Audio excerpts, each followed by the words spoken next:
de la magistrature suprême de la magistrature est-ce que war nañu war a mën a toll foo xam ni itam war nañu war a mën a bàyyi nit yi ñuy jiite ba tey li nga xam ne moo di lu nu mel di fal di folli wala kon sax di yóbbu di affecté. bon man système boobu sax man beneen système moo ma gënal man le système américain moo ma gënal. muy ban. mooy le système des entités fédérées. entités yoo xam ne tey boo demee États-Unis loi bi nekk biir Washington peut ne pas être la même loi qui est applicable à Denver ou applicable à New York parce que foofu gouverneur dañu am doole. parce que foofu noonu le président quand il intervient c'est pour c'est des questions d'intérêt généraux. ok donc pour dire que ni toll nañ foo xam ne dañu war a on a 14 régions boo dem am na gouverneur.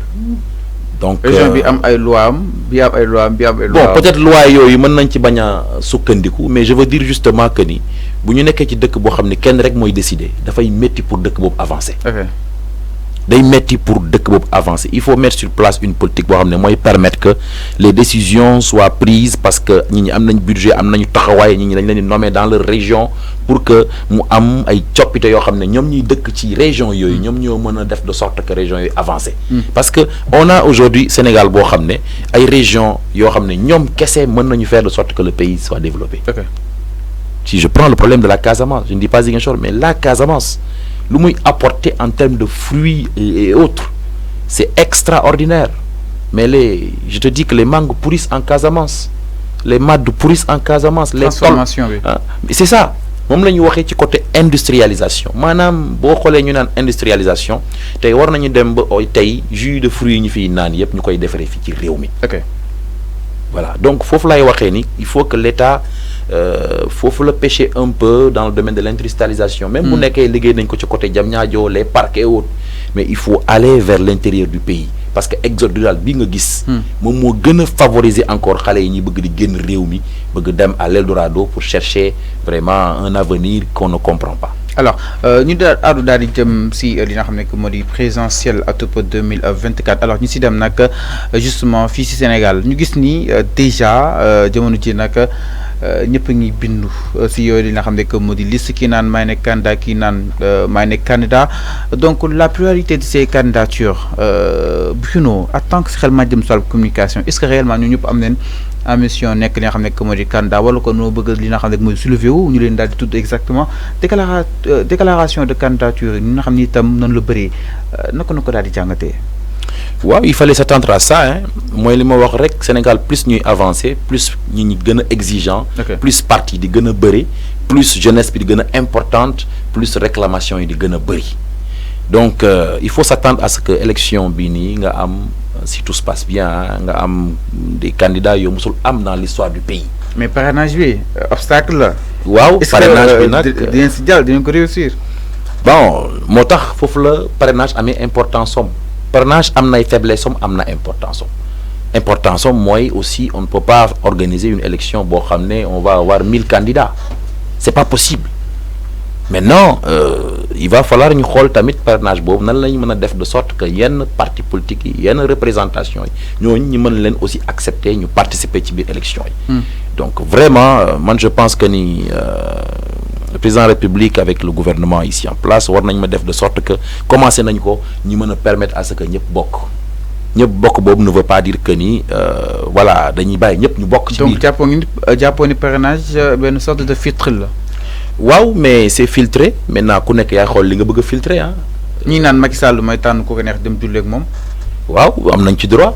c'est la politique c'est le droit d'expression am nañ ci droit moo leen tànn.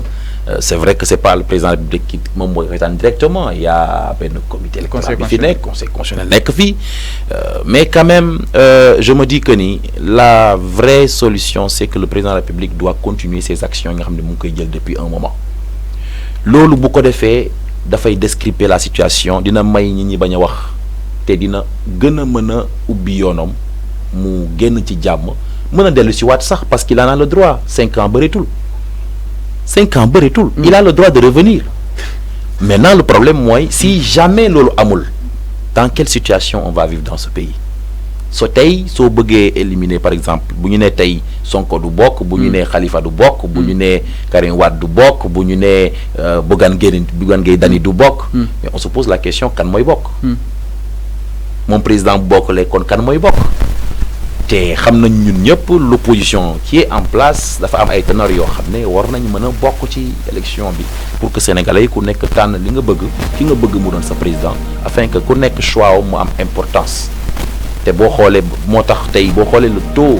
de vote bi di am les gens votent de moins en moins sénégalais yi dañuy dem ba benn moment dañuy pour dem voter sax léegi sax dañuy découragé wu parce que nit ñi dañuy commencer perdre seen espoir. Et ça, c'est dangereux pour un pays. Okay. C'est dangereux pour un pays. Alors, wax nga ko sànq ni na bàyyi ñëpp ñu bëgg a bokk ñu daal dem bokk si yow dañoo xam ne que mu di jongante mais mu nekk ay jongante yu nar am enjeu balaa ñoo ñëw que ni ñu bëri ñi ngi naan Sonko est-ce que dina dem ak dialogue ak li ñu fa daal di conclure mais quand même lan mooy enjeu élection yi. Bon, enjeu élection yi mooy tey c'est vrai que ñu ngi wax Sonko mais Sonko n'est pas la seule candidature bi fi nekk ah. am nay candidats yu fi nekk yaa ngi gis aussi dans le pouvoir en place ñi ñu ngi naan non Amadou Ba ñi ñu ngi naan Abdoulaye Daouda Diallo ñi ñu ngi naan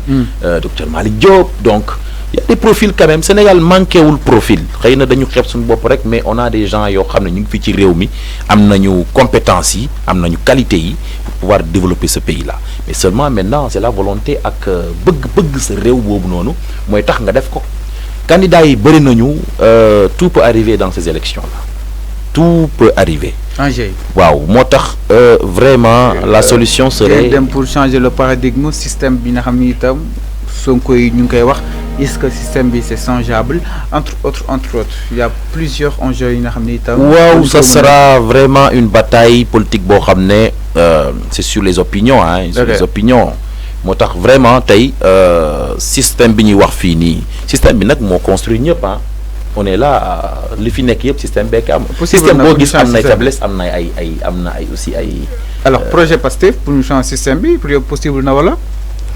Ben rien n'est impossible que ce soit projet Pastef que ce soit projet Bougane Gueye Dany ñoom ñëpp indi nañ un programme. Mais pour vous dire que je n'analyse pas les choses man peut-être li ma yaakaar mais li ma gis mooy am na projet yu bëri yu génn projet li mën a développer Sénégal mën na wuute mais yooyu yëpp mën na ko def.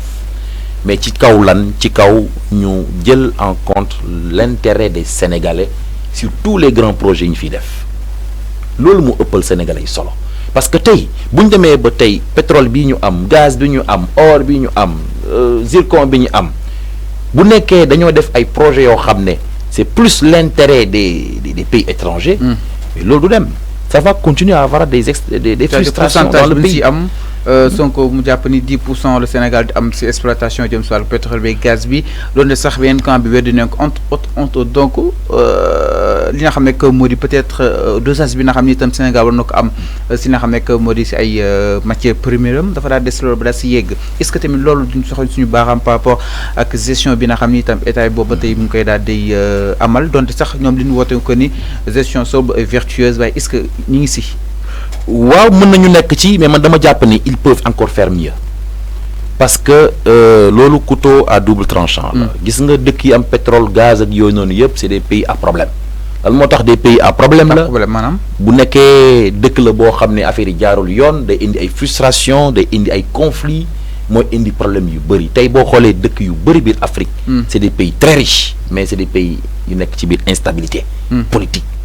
ay violence a fa am ci loolu la moo ko indil nit ñi bu ñu demee benn boor ñi dañu gis seen bopp ci ressources naturelles yi bii région du gis boppam te foofu lay mujjee parce que on laisse les choses avancer sans anticiper te alors que lii ñu am ni ci pétrole ci gaz ak yooyu bu ñu ko gérer bu baax fii avec horizon 2020 2025 2030 2035 Sénégal war na mën a changer visage bu baax a baax parce que léegi Sénégal day am pétrole am gazom am orom am zircon loolu dafa war a mën a impacter sur le quotidien des Sénégalais ñu mën a vraiment impacter sur l'industrialisation tey dafa toll tey ñu industrialiser suñu agriculture industrialiser tey secteur yu bëri comme yi ma ko doon waxee ni en Casamance da nga fay dem y a beaucoup d'entreprises yoo xam ne dañu tëj bu njëkk ba dafa daan doxatul alors que c'est une région vraiment pluvieuse une région boo xam ne c'est mën na indi lu bëri Sénégal. C'est dommage. Alors ñu wax ci dialogue national bi exactement président Macky Sall daal di koy woote ñu gis ni am na ñoo xam ni itam ñu